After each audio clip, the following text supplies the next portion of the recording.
बिस्मिल्लाहिर्रहमानिर्रहीम। आज मैं आपकी खिदमत में 16वीं सूरह अल-नहल लेकर हाजिर हुई हूँ। नहल शहद की मक्खी को कहते हैं और इस सूरह को सूरह नाम भी कहते हैं, यानी नेमतों वाली सूरह। इसकी 128 आयात हैं और 16 रुकू हैं।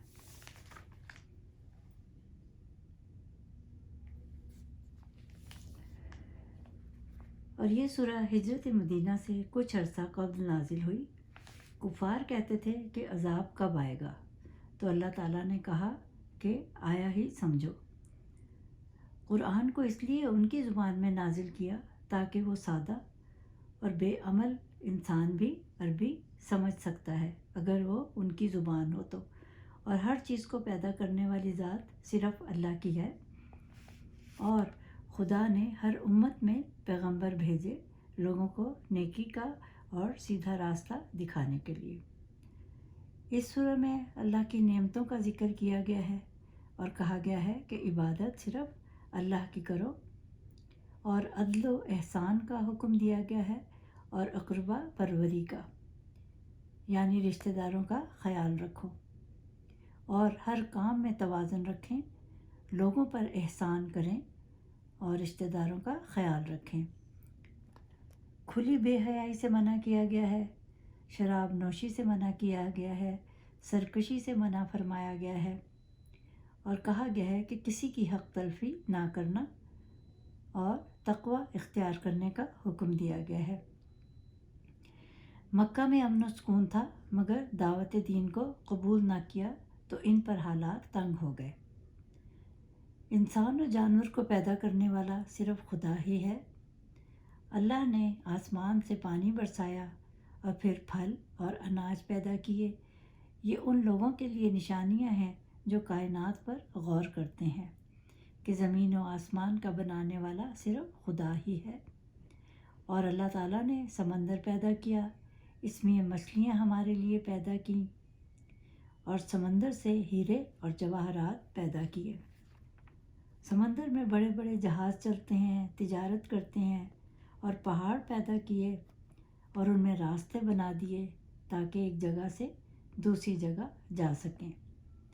और हम अल्लाह ताला की नेमतों का शुक्र क्यों अदा नहीं करते। और इस सूरह में कहा गया है कि अल्लाह के सिवा किसी को ना पुकारो, सिर्फ अल्लाह ही सबकी पुकार सुनता है, जो कि एक है और उसका कोई शरीक नहीं। और देखें शहद की मक्खी कैसे फूलों से रस चूसती है और हमारे लिए शहद मुहैया करती है। अल्लाह ताला ने तुम्हारे लिए बीवियां, बच्चे, पोते पैदा किए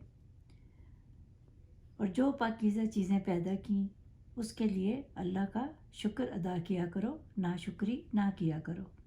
चौपाए पैदा किए जिनसे गोश्त और दूध हासिल होता है और सीखने के लिए और काम करने के लिए अल्लाह ताला ने दिलो दिमाग दिया है। और परिंदे कैसे आसमान में उड़ते फिरते हैं। जानवरों की खाल से हम चीज़ें बनाते हैं। और इस सूरह में कहा गया है कि अल्लाह से किए अहद को कभी भी पैसों के लिए ना तोड़ो, अल्लाह के पास इसका बहुत अजर है, अल्लाह तुमको इससे बेहतर देगा। और तौहीद पर कायम रखने का हुक्म है और किसी को भी दीन की दावत दो तो बहुत अच्छे तरीक़े से दो। और कहा गया है कि बेटियों की पैदाइश पर भी खुश हो, ना कि मुँह छुपाते फिरो या इनको मार दो। हर जी रूह को पैदा करने वाला और उसकी खुराक मुहैया करने वाला सिर्फ अल्लाह है। और अल्लाह ताला ने इस सूरत की कुछ आयत जुम्मा के खुतबा में भी शामिल की गई हैं। इन्नल्लाह यामुरू से लेकर तज़कुरून तक। यासिर, अमार और सुमैया ये एक घराने के लोग थे जिन्होंने सबसे पहले इस्लाम कबूल किया, तो इन पर कुफ़ार ने बहुत जुल्म किए, लेकिन फिर भी वो ईमान पर कायम रहे, हत्ता कि उन्होंने अल्लाह की खातिर अपनी जान दे दी। आयत नंबर 89 में अल्लाह हुक्म देता है, इन्न अल्लाह यअमुरु बिल अदल वल एहसान व इताए ज़िल क़ुरबा व यन्हा अनिल फ़हशाइ वल मुनकर वबग़ी यइज़ुकुम लअल्लकुम तज़क्करून। इसका तर्जुमा ये है, बेशक अल्लाह हुक्म फरमाता है इंसाफ और नेकी का, और रिश्तेदारों को देने का हुक्म है, और बेहयाई और बुरी बात और सरकशी से मना फरमाया है ताकि तुम ध्यान करो। ये कुरान पाक की जामे आयत है।